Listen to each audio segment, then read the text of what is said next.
Think Positive! Hello po! Ayan, yung vlog po natin ngayon ay cooking vlog na muna po. Kasi dati ko pa nailuto to, kaya lang ngayon ko lang po ma-upload. Ayan, na ano na siya sa aking sa aking gallery. So ngayon ko lang nakita. Gusto ko siyang i-share sa inyo kung ano yung mga usual na niluluto ko na mga favorite ng anak ko, lalo na po si Bunso. So gusto ko lang i-share tong ating recipe na to. Bali, magluluto tayo ng yung may gravy. Ayan. Meron tayong dyan, yung bawang sibuyas. Tapos, itong naka-incan na mushroom. So, mushroom gravy po yung gagawin natin. Tapos, maglalagay lang tayo ng yung ating karne, yung giniling, pork giniling po.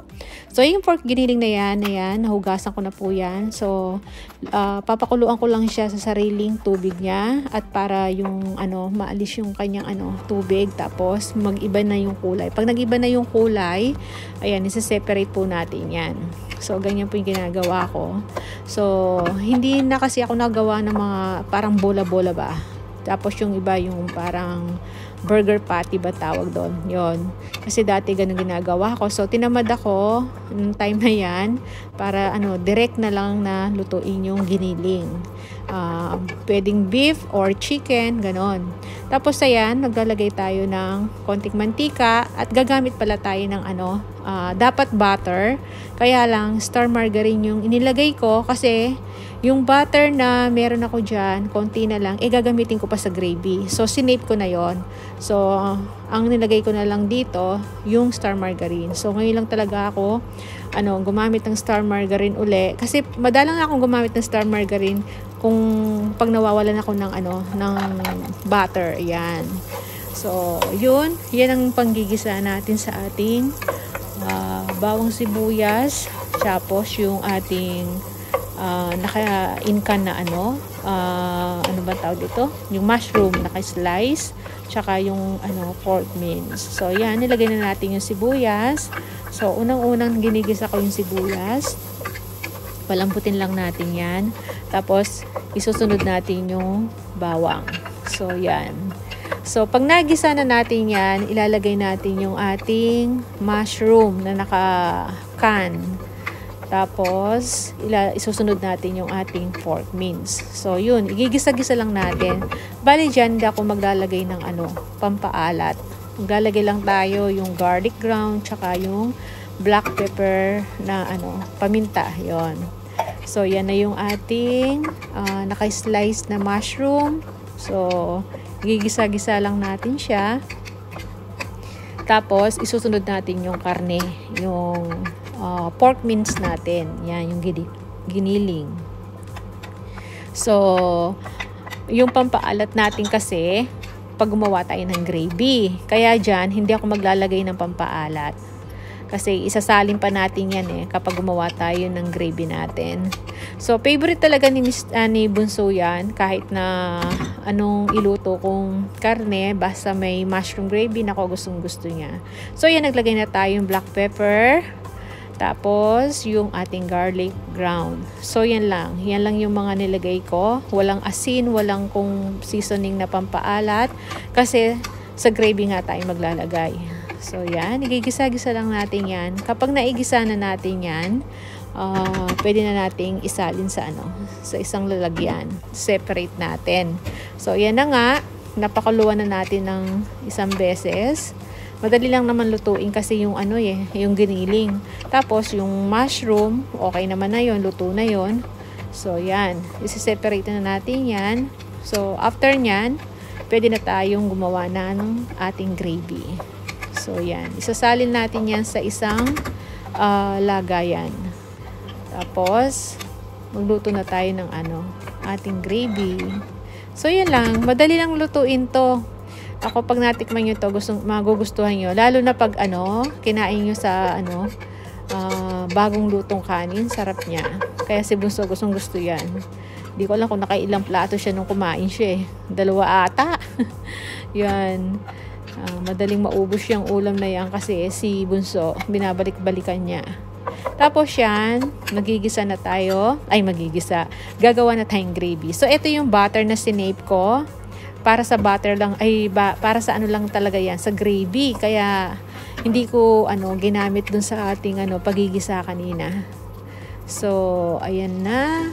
At maglalagay tayo ng plain flour, all-purpose flour.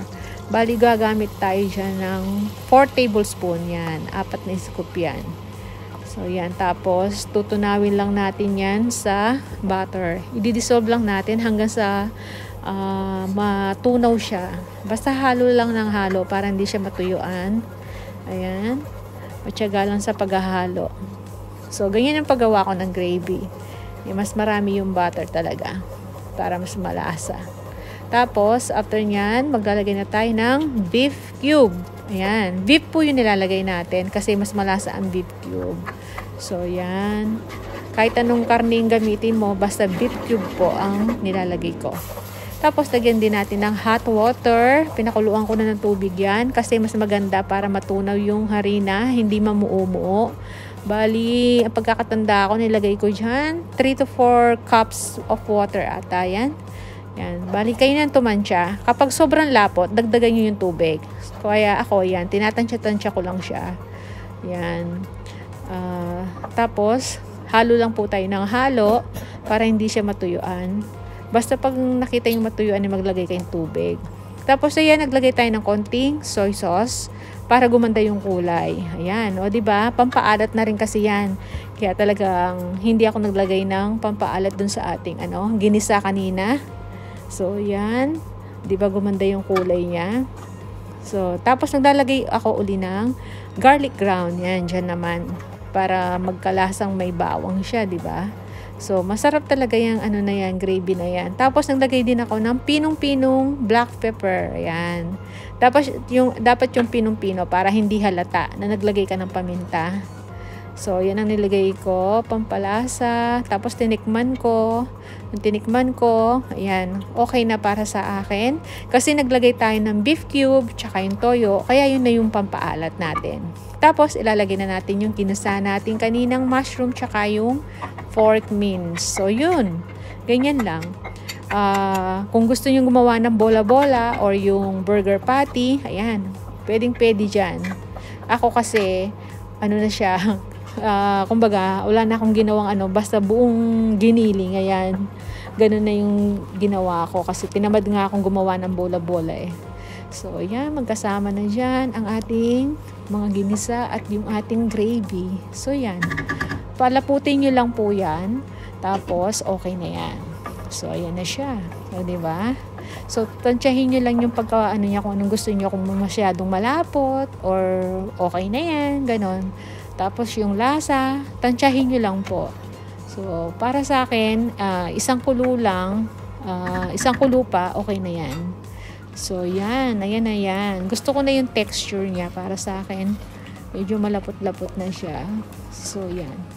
Lumabas nga si bunso niya nung naamoy niya yung ginawa nating gravy.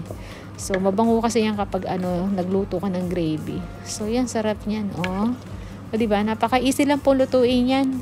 Kahit sino po kaya pong gawin yan. So, yan yung mga favorite ng bunso na niluluto ko.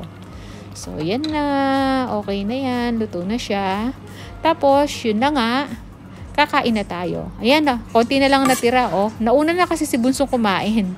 Sabi ko sa inyo, dahil naamoy niya nung araw na yan, gustong-gusto niya. So, ako naman ang kakain.